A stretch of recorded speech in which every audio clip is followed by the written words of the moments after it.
Hello student. आज गणित के वास्तविक संख्या के पहले पाठ में कक्षा 10 के यूक्लिड विभाजन प्रमेय को समझाने की मैं कोशिश करता हूँ। हम नीचे की कक्षाओं से कई विधियों से भागा करते आए हुए हैं और यह भी एक विभाजन प्रक्रिया ही है। तो जैसे हम जब भाग करते हैं किसी से, उसको एक बस लिखने का एक तरीका है।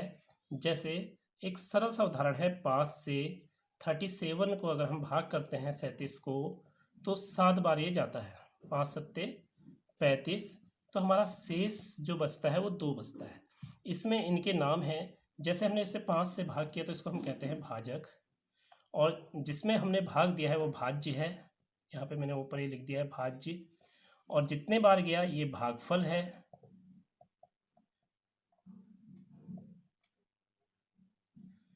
और ये शेषफल। अब थोड़ा अगर हम ध्यान दें, 37 को हमने लिखा, 37 को हमने 5 से भागा किया, कितने बार गया? 7 बार गया और शेष 2 बचा। इस तरीके से हम इसको लिख सकते हैं। अगर हम देखें कि भाज्य हमारा 7 था, उसको भाजक से हमने भागा किया, गुणा भागफल आया प्लस शेषफल। इस तरह से हम इसको नीचे की कक्षाओं में लिख चुके हैं कई बार। यहाँ पर भाज्य को, अब हम आते हैं यूक्लिड विभाजन प्रमेय में। यूक्लिड विभाजन प्रमेय में भाज्य को दिखाते हैं ए से, भाजक को दिखाया हमने बी से, कितने बार भाग गया क्यू से, और शेषफल आर। तो ये यूक्लिड विभाजन प्रमेय के रूप में आ गया। यही हमारी यूक्लिड विभाजन प्रमेय है और इसमें कुछ अन्य अतिरिक्त कुछ नहीं है। अब इसको एक लिखने का तरीका, जो इसका स्टेटमेंट है, वो मैं यहाँ पे लिखा देता हूँ। अब आते हैं यूक्लिड विभाजन प्रमेय के स्टेटमेंट पे। इसका जो कथन है वो इस प्रकार से है: यदि ए और बी दो धनात्मक पूर्णांक हैं तथा दो पूर्ण संख्या क्यू और आर हैं, तो ए बराबर बी क्यू प्लस आर होता है, जहाँ आर क्या है, इसकी वैल्यू जो है वो 0 से के बराबर या 0 से अधिक होती है और बी से हमेशा कम होती है। अभी मैं इससे पहले ही आप लोगों को बता चुका हूँ कि ए क्या है। मैं एक बार फिर से लिख दे रहा हूँ। ए यहाँ पे ध्यान दिलाने के लिए कि ए हमारा कुछ नहीं, केवल भाज्य है। बी हमारा भाजक है और क्यू हमारा भागफल है और आर हमारा शेषफल है। इसके लिए मैं तुम्हें एक एग्जाम्पल पहले ही बता चुका हूँ और साथ ही साथ और क्लियर करने के लिए एक और एग्जाम्पल बता रहा हूँ। एक दूसरे एग्जाम्पल से इसको और क्लियर कर देते हैं। जैसे मैं एक एग्जाम्पल ले रहा हूँ कि 12 से हम 150 को डिवाइड कर रहे हैं, भागा कर रहे हैं। तो 12 से जब हम 150 को भागा करते हैं तो 12 एकम 12, एक बार गया, 3 बचा, 12 और 0 उतर गया, 12 दूनी 24 और ये शेष यहाँ पे 6 बच गया। ये हमारा शेषफल आ गया है और यहाँ पर 12 हमारा भागफल और ये 12 जो है वो भाजक है तथा 150 भाज्य। अब इसको लिखते हैं। 12 से हमने 150 में भागा किया, 150 में भागा दिया हमने 12 से, और भागा कितने बार गया? 12 बार गया और शेष 6 बचा। ये हमारा, अगर हम इसको गुणा करके देखते हैं तो ये दोनों पक्ष हमारे, इसको हल करते हैं तो ये पक्ष और ये वाला पक्ष 150 दोनों ही आपस में क्या आ जाएंगे? बराबर भी आ जाएंगे। तो यहाँ पर हमारा 150 यानी कि भाज्य है और 12 हमारा यहाँ पे भाजक है और 12 ही हमारा यहाँ पे भागफल है और 6 यहाँ पर हमारा शेषफल है। और अगर हम इसको संकेत के रूप में लिखें तो a इक्वल टू बी गुणा क्यू प्लस आर, और ये हमारी यूक्लिड विभाजन प्रमेय हो गई। और इसकी सहायता से अब हम दो संख्याओं का एचसीएफ ज्ञात करना, जो कि हमारे कक्षा 10 के बोर्ड में 3 मार्क्स का जो क्वेश्चन आता है, उसको हल करेंगे।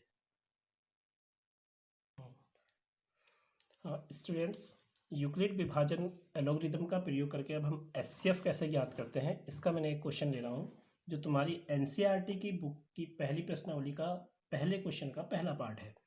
तो क्वेश्चन इस प्रकार से है, क्वेश्चन था कि निम्नलिखित का एचसीएफ ज्ञात कीजिए के लिए यूक्लिड विभाजन एल्गोरिदम का प्रयोग कीजिए। क्वेश्चन मैंने थोड़ा सा चेंज कर दिया है, यूक्लिड विभाजन एल्गोरिदम का प्रयोग करके 135 और 255 का एचसीएफ यानी कि मौसो ज्ञात कीजिए।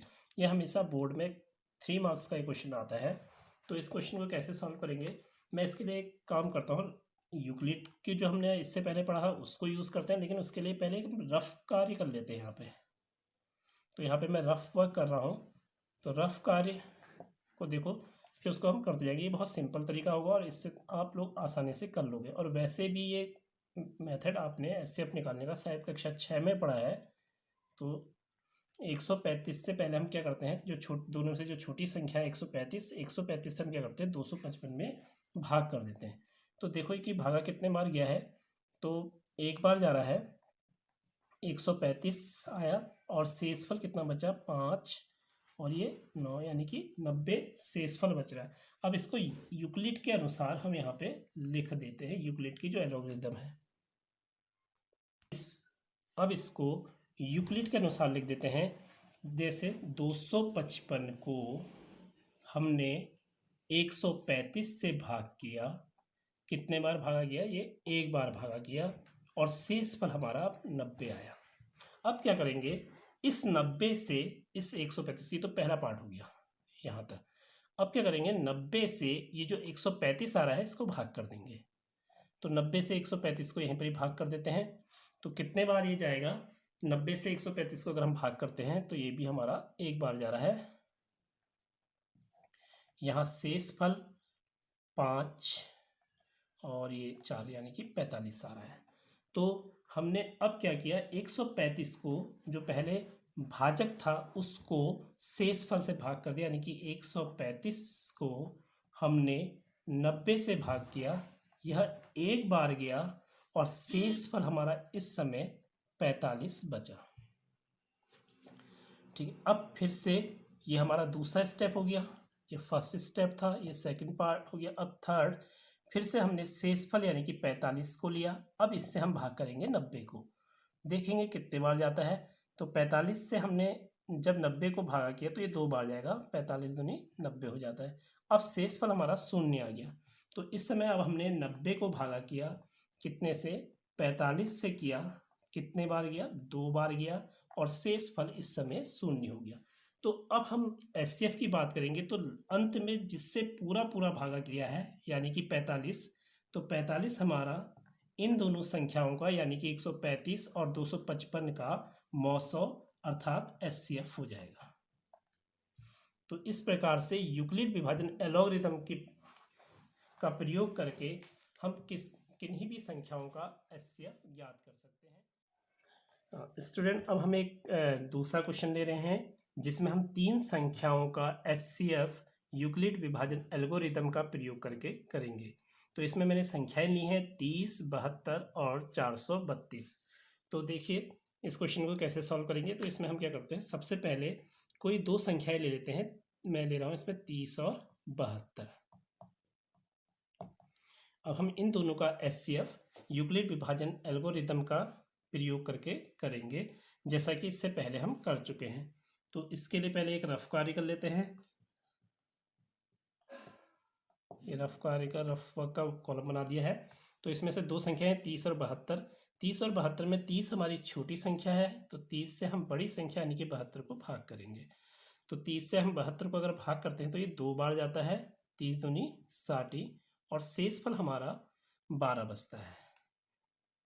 तो अब इसको हम लिख लेंगे यूक्लिड के अकॉर्डिंग कि हमने 72 को 30 से भागा किया, 2 बार गया और शेषफल हमारा 12 बचा। अब पुनः 12 से हम 30 को भागा करेंगे, ये हमारा पहला स्टेप हुआ। दूसरे स्टेप में फिर से हम करेंगे 12 से इस 30 को भाग करेंगे, यानी कि शेषफल से भाजक को भाग करेंगे जो पहले भाजक था। तो 12 से 30 को भागेगा, 12 दूनी 24, 2 बार गया, शेषफल हमारा पुनः 6 बचा। तो यह आया 30 को भागा किया हमने 12 से 2 बार भागा किया और 6 हमारा शेषफल बचा। अब पुनः हम 6 से, ये हमारा दूसरा स्टेप हो चुका है। अब पुनः हम क्या करेंगे, 6 से 12 को भाग करेंगे। 6 से 12 को 2 बार लग जाएगा, 6 दूनी 12।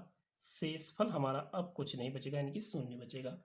तो 12 को हमने भाग दिया 6 से, यह 2 बार गया और शेषफल हमारा शून्य आ गया, हमारा थर्ड स्टेप हो गया। अब हम देखते हैं कि लास्ट में जो 6 है, 6 से 12 में मतलब पूरा पूरा भागा चले जा रहा है। तो इसका मतलब है 30 और 72 का HCF 6 हो गया। अब हमारी बची हुई संख्या है 432। तो हम 6 और इन दोनों का HCF हमारा आ गया है 6, तो हम 6 और 432 को लेके चलेंगे।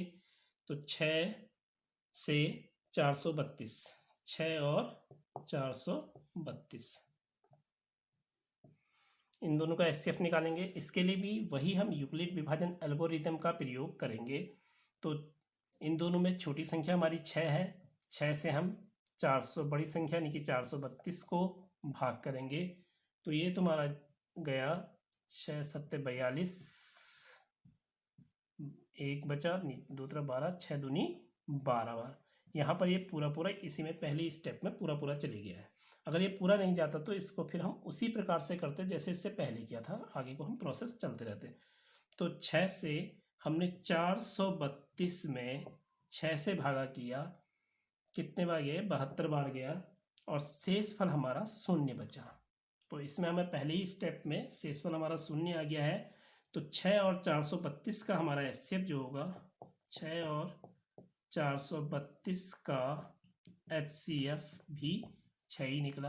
अब हम तीनों संख्याओं को देखते हैं। 30 और 72 का भी HCF 6 है और 6 और 432 का भी HCF हमारा 6 है। तो इनको अब हम आपस में मिला लेते हैं सबके लिए। तो 30, 72 और 432 का HCF 6, यानी कि हमने इस प्रकार से यूक्लिड विभाजन एल्गोरिथम का प्रयोग करके तीनों संख्याओं का HCF ज्ञात कर लिया है। अगर आपको यह वीडियो पसंद आई तो लाइक कीजिए, सब्सक्राइब कीजिए और शेयर कीजिए। Thank you.